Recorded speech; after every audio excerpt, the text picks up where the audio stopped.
ये है इटली, जो बहुत जल्द वर्ल्ड मैप से गायब होने वाला है। ये इटली का एक गांव है जहां कभी हजारों लोग रहते थे, मगर आज ये पूरा गांव वीरान पड़ा है। और इटली में इस जैसे 6000 और गांव हैं जो पिछले कुछ सालों से मुकम्मल वीरान हैं। इसी तरह ये 300 साल पुराना इटली का बहुत ही मशहूर कैंपचे स्कूल है, जहां से लाखों इटालियन बच्चों ने पढ़ा है, मगर आज इसी स्कूल में एक बच्चा भी नहीं है। इटली में टीचर्स को नौकरी से निकाला जा रहा है क्योंकि क्लासरूम्स में स्टूडेंट्स ही नहीं है। 2015 में इटली के हेल्थ मिनिस्टर ने खुद ये कहा था कि इटली एक डाइंग कंट्री है, और इसकी वजह यह है कि इटली में बच्चे ही पैदा नहीं हो रहे। इटली का टोटल फर्टिलिटी रेट पिछले 50 सालों में सबसे लोएस्ट है। प्रेडिक्शंस के मुताबिक इटली की पॉपुलेशन अगले कुछ सालों में बहुत ज्यादा गिरने वाली है। वो इटली जो अपनी बड़ी फैमिलीज की वजह से पूरे यूरोप में मशहूर था, आज इस पॉइंट पर है कि अगले कुछ सालों में वो इकोनॉमिक डार्क एज में एंटर हो जाएगा। इटली की रियल एस्टेट कोलैप्स कर जाएगी क्योंकि घर तो होंगे मगर उनमें रहने वाला कोई नहीं होगा। आर्मी में जाने के लिए यंग लोग ही नहीं होंगे। फैक्ट्रीज और इंडस्ट्रीज के लिए लेबर भी नहीं होगी। अगले 10 सालों में इटली की पूरी इकोनॉमी कोलैप्स कर जाएगी। आज हालात ये है कि इटली में एवरेज एज 48 इयर्स है, जबकि पाकिस्तान में एवरेज एज 21 और इंडिया में 28 इयर्स है। इटली की 24% पॉपुलेशन 65 साल से ऊपर है और ये नंबर लगातार बढ़ रहा है। लेकिन सवाल ये है कि आखिर इटली इस स्टेज तक पहुंचा कैसे? आज से 100 साल पहले इटली में बर्थ रेट 5.2 था और 1970s तक इटली का बर्थ रेट 2 से ऊपर रहा। तो फिर ये पिछले 50 सालों में ऐसा क्या हुआ है? और ये सिर्फ इटली ही नहीं बल्कि यूरोप के दूसरे कंट्रीज और इवन जापान में भी ऐसा ही ट्रेंड है। इटली की आबादी गिरने की 3 रीजंस हैं। सबसे पहले तो अगर हम हिस्ट्री में जाएं तो आज से 100 साल पहले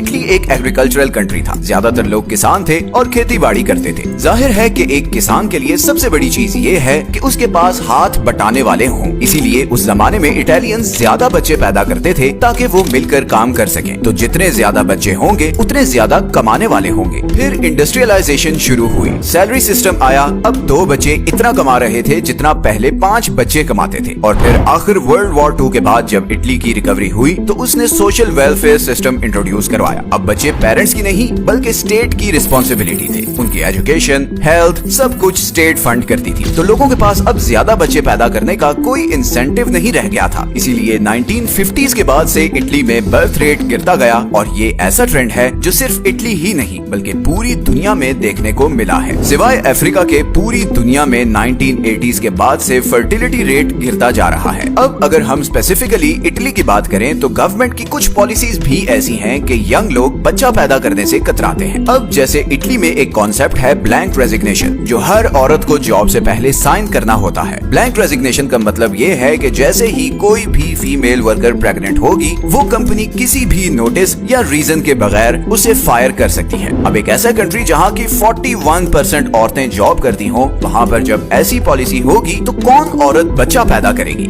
यही वजह है कि इटालियन फैमिलीज जॉब की वजह से शादी और बच्चे डिले करती हैं। एक और दूसरी बड़ी वजह यह है कि इटली में बाकी यूरोप की तरह चाइल्ड बर्थ नेशनैलिटी नहीं है। मतलब ये कि अगर आप इमिग्रेंट हैं और नॉन इटालियन हैं और आपका बच्चा इटली में पैदा हो तो उसे फौरन इटालियन नेशनैलिटी नहीं मिलेगी। अब जैसे अमेरिका और बाकी यूरोपियन कंट्रीज में तो आपका बच्चा ऑटोमेटिकली नेशनल बन जाता है, इटली में ऐसा कोई चक्कर नहीं। और यही वजह है कि इटली में रहने वाले इमिग्रेंट्स थोड़ा अरसा वहाँ गुजारने के बाद नॉर्दर्न यूरोप की तरफ मूव कर जाते हैं। अब ऐसा कंट्री जहाँ पर पहले ही यंग जनरेशन की कमी है, वहाँ ऐसे लॉज सिचुएशन को मजीद खराब कर रहे हैं। गो के अब इटालियन गवर्नमेंट इन लॉज को रिवाइज करने का सोच रही है, क्योंकि जो सिचुएशन चल रही है, अगर इमिग्रेंट्स भी जाते रहे तो इटली में काम करने वाला कोई रहेगा ही नहीं। वहाँ पर सिर्फ रिटायर्ड लोग होंगे जिनका पेंशन जनरेट करने के लिए कोई यंग लोग नहीं होंगे। और इसी तरह इटली का हेल्थ सेक्टर भी ओवरबर्डन हो जाएगा, क्योंकि इतने बूढ़े लोगों की देखभाल के लिए डॉक्टर्स और नर्सेज भी नहीं होंगी। इटली में पॉपुलेशन क्राइसिस की तीसरी बहुत बड़ी वजह इटली का जॉब कल्चर है। OECD की रिसर्च के मुताबिक 18 से 34 साल के 70% इटालियंस फाइनेंशियली अपने पेरेंट्स पर डिपेंडेंट हैं। UN की एक रिपोर्ट के मुताबिक इटली में 43% जॉब्स नॉन परमानेंट हैं, और इसकी वजह यह है कि पिछले 10 सालों में इटली में 3 रिसेशंस आ चुकी हैं और आज इटली का डेट टू GDP रेशियो 145% तक बढ़ चुका है, जिसका मतलब ये है कि हर 1 रुपए की कमाई के बाद इटली को अपने एक्सपेंसेस कवर करने के लिए 145 रुपए का लोन लेना पड़ता है। आज इटली का हाल ये है कि जिस कंट्री ने पिज्जा शुरू किया उसी कंट्री में डोमिनोज ने अपने सारे स्टोर्स कस्टमर्स ना होने की वजह से बंद कर दिए हैं। ऐसे हालात में यंग लोगों को फाइनेंशियली इंडिपेंडेंट होते होते बहुत टाइम लग जाता है और इसीलिए वो शादी भी लेट कर रहे हैं। 2002 में इटली में शादी करने वाले मर्दों की एवरेज एज 31 साल थी, जो कि अब 2024 में 37 साल तक पहुंच चुकी है। अब अगर ये सिचुएशन ऐसी ही रही तो इटली एक डार्क एज में एंटर हो जाएगा। ऐसे में इटली की गवर्नमेंट को स्वीडन वाला मॉडल फॉलो करना होगा। स्वीडन भी आज से कुछ साल पहले इटली वाली पोजीशन में ही था। फिर स्वीडिश गवर्नमेंट ने चाइल्ड केयर पॉलिसी अनाउंस की, जिसके अकॉर्डिंग जिस कपल के जितने बच्चे होंगे उन्हें उतनी ही सब्सिडी मिलेगी। इसी तरह स्वीडन पेरेंटल लीव इंट्रोड्यूस करवाने वाला पहला कंट्री था। 1974 में स्वीडन ने ये लॉ पास किया कि बच्चा पैदा होने के बाद माँ और बाप दोनों 16 महीने की पेड लीव मस्ट लेंगे। ये 1.5 साल की लीव बनती है और यही वजह है कि स्वीडन ने अपना गिरता हुआ बर्थ रेट सक्सेसफुली कंट्रोल किया। इसी तरह इटली को अपनी इमिग्रेशन पॉलिसीज में भी रिलैक्सेशन करनी होगी। फीमेल एम्प्लॉइज को ब्लैंक रेजिग्नेशन जैसी चीजों से बचाना होगा। अगर अगले 5 सालों में इटली अपना बर्थ रेट 2.1 तक ना ला सका तो इसके नताइज बहुत ही भयानक होंगे। ग्लोबल लेवल पर भी इलॉन मस्क बार बार ये कह रहा है कि ह्यूमैनिटी के लिए सबसे बड़ा खतरा पॉपुलेशन कोलैप्स है और ये बात बड़ी अजीब लगती है बिकॉज साइंटिस्ट तो हमें यही बताते आए हैं कि पॉपुलेशन एक्सप्लोजन होने जा रहा है और अगले 100 सालों में आबादी 16 बिलियन तक पहुंच जाएगी। लेकिन रियलिटी टोटली ऑपोजिट है। 1980s के बाद से पूरी दुनिया में इवन पाकिस्तान और इंडिया में भी